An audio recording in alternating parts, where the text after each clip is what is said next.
Assalamualaikum warahmatullahi wabarakatuh. Bertemu lagi dengan saya dalam pelajaran Nahwu Shorof yang dalam hari ini yang akan kita bahas bersama-sama yaitu babul fa'ili atau bab fa'il. Kemarin kita sudah bersama-sama membahas tentang marfu'atil asma'i atau isim-isim yang dibaca rofa. Saya ulang lagi, di antaranya isim-isim yang dibaca rofa ada fa'il, naibul fa'il, mubtada, khobar, kana dan saudara-saudaranya, inna dan saudara-saudaranya, dan tabi'. Tabi' kemarin dibagi menjadi 4, ada na'at, atof, taukid, dan badal. Ya, langsung saja marilah kita bahas tentang babul fa'ili.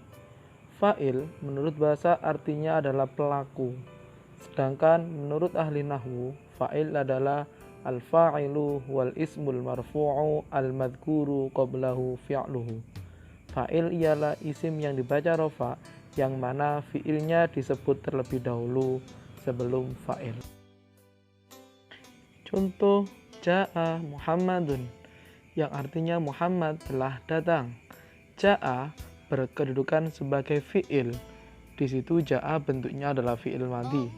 Muhammadun sebagai fa'il atau pelaku pekerjaan yang mana disebut setelah fi'il madhi, dan fa'il dibaca rofa atau kalimat Muhammadun tadi dibaca rofa.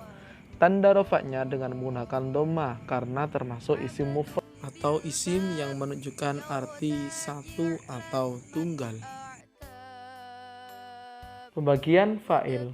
Fa'il sendiri dibagi menjadi dua, yaitu fa'il isim dhohir dan fa'il isim mudmar atau yang sering kita sebut sebagai fa'il isim dhamir.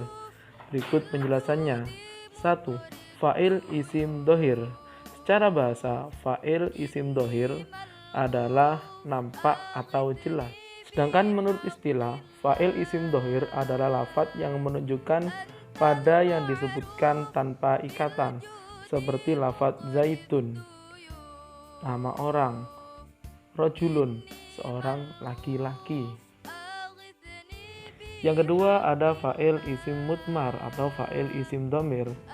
Dari segi bahasa, artinya adalah yang tersembunyi.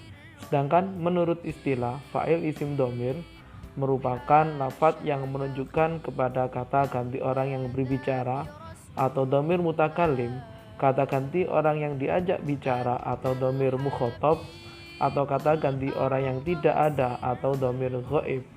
Contoh dia dan mereka.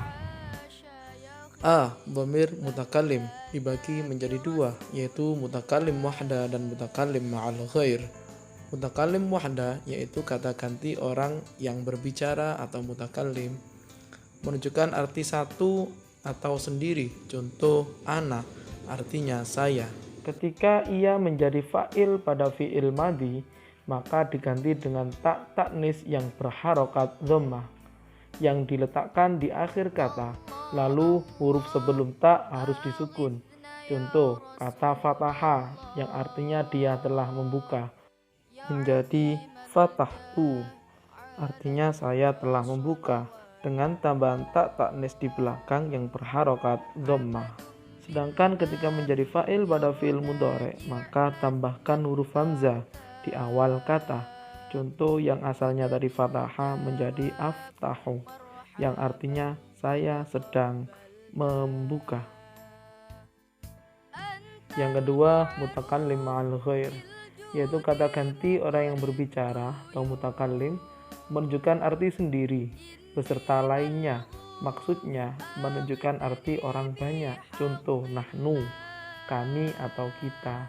Tapi ketika ia menjadi fa'il pada fi'il madhi, maka diganti dengan huruf nun dan alif yang diletakkan pada akhir kata. Lalu huruf sebelum nun dan alif diberi harokat sukun. Contoh asalnya fataha artinya dia telah membuka menjadi fatahna, artinya kami telah membuka. Sedangkan ketika menjadi fa'il pada fi'il mudhari, maka tambahkan huruf nun di awal kata. Contoh naftahu al-kitabah. Di situ ada kata naftahu yang asalnya fatahah ditambah huruf nun di depannya artinya fataha tadi dia telah membuka. Ketika ditambahin nun menjadi naftahu, artinya kami sedang membuka. Naftahu al-kitabah, kami sedang membuka buku. Anak-anakku sekalian, demikian penjelasan untuk hari ini. Untuk dhamir mukhatab dan dhamir ghaib akan kita bahas pada pertemuan selanjutnya. Tetap semangat belajar, semoga ilmu kita senantiasa bermanfaat. Akhirul kalam, assalamualaikum warahmatullahi wabarakatuh.